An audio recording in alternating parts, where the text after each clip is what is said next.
Assalamualaikum warahmatullahi wabarakatuh. Selamat pagi bagi yang beragama lain. Jumpa lagi dengan saya di video pembelajaran TIK kelas 7.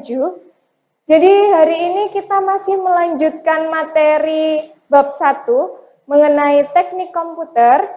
Tapi di sini saya lanjutkan ke submateri yang kedua dan 3. Nah, sebelum saya lanjut ke materi pokoknya, alangkah baiknya kalian sediakan alat tulis terlebih dahulu untuk mencatat hal-hal yang sekiranya penting ketika video ini nanti akan saya lanjutkan. Nah, sebelum lanjut ke materi, di sini saya jelaskan terlebih dahulu tujuan pembelajaran hari ini. Saya harapkan ketika nanti kalian sudah menyelesaikan satu bab di bab 1, kalian bisa dan mampu menjelaskan cara menggunakan komputer dengan tepat. Kemudian tujuan yang kedua, saya harapkan kalian bisa mendeskripsikan interaksi antara manusia dengan komputer. Baik, kemudian di sini untuk topik bahasan, karena minggu lalu kita sudah mempelajari mengenai penggolongan komputer, hari ini saya lanjutkan ke subtopik penggunaan komputer dan interaksi manusia dengan komputer. Untuk ke materi pokoknya, di sini yang pertama, mengenai penggunaan komputer. Jadi seperti yang sudah kalian pelajari sebelumnya, dalam menggunakan komputer itu di sini harus diperhatikan dua hal. Yang pertama, di sini mengenai cara mengaktifkan komputer. Jadi untuk memulai, di sini kalian harus mengaktifkan komputer terlebih dahulu. Kemudian yang kedua yang harus kalian perhatikan yaitu mengenai cara menonaktifkan komputer. Nah, di cara mengaktifkan komputer, di sini ada prosedur dalam mengaktifkan komputer dengan benar. Caranya yaitu yang pertama, di sini harus kalian perhatikan, kalian pastikan semua rangkaian komputer itu sudah terhubung dengan sumber listrik.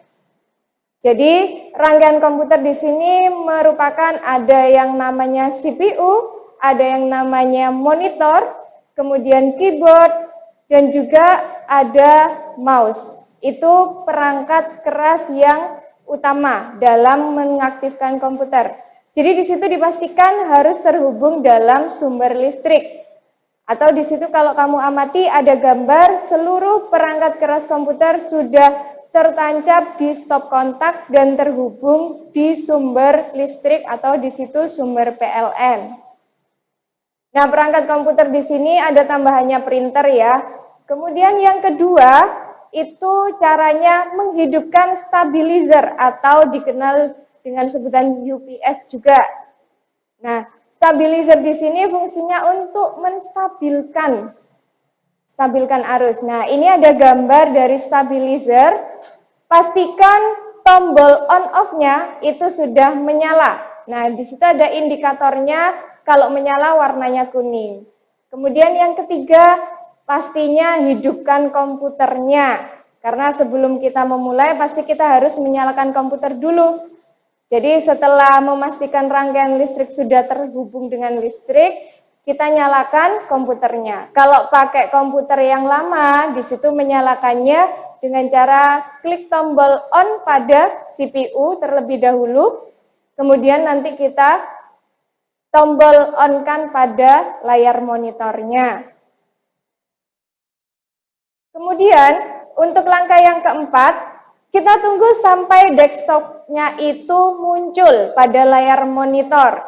Jadi ketika tadi CPU sudah on, tombol monitor juga sudah on, kita tunggu di tampilan layar monitor sampai muncul desktop. Nah, itu tampilan dari desktop yang sudah menyala pada layar monitor komputer.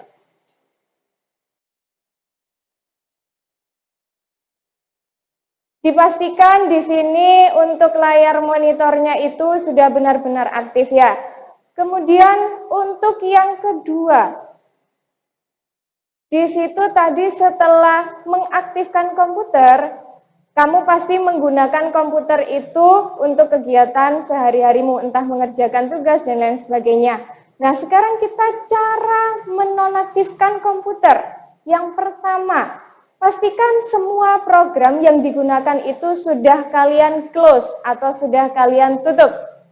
Jadi, apabila ada beberapa program yang kamu jalankan, di situ sebaiknya kamu close seluruh programnya agar nanti prosedur dalam menonaktifkan komputer itu bisa berjalan secara tepat.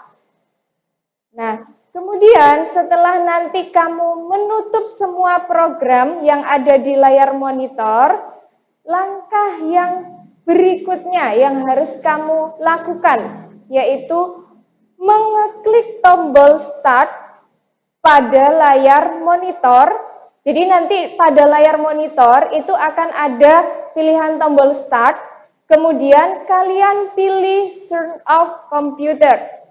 Jadi kalau diamati pada gambar, ini ada klik start, kemudian ada pilihan turn off computer. Itu artinya kamu ingin menonaktifkan dari komputernya. Jadi di situ disimbolkan dengan warna merah untuk tombol turn off-nya. Nah, setelah itu nanti kita tunggu beberapa menit untuk prosesnya dalam proses penonaktifan. Setelah itu kamu klik turn off sampai hilang jendela Windows pada layar monitornya. Jadi tadi ada tampilan Windows pada awal saat memulai mengaktifkan, itu kita tunggu. Setelah diklik turn off, nanti layar dari monitornya itu akan berubah menjadi warna abu-abu.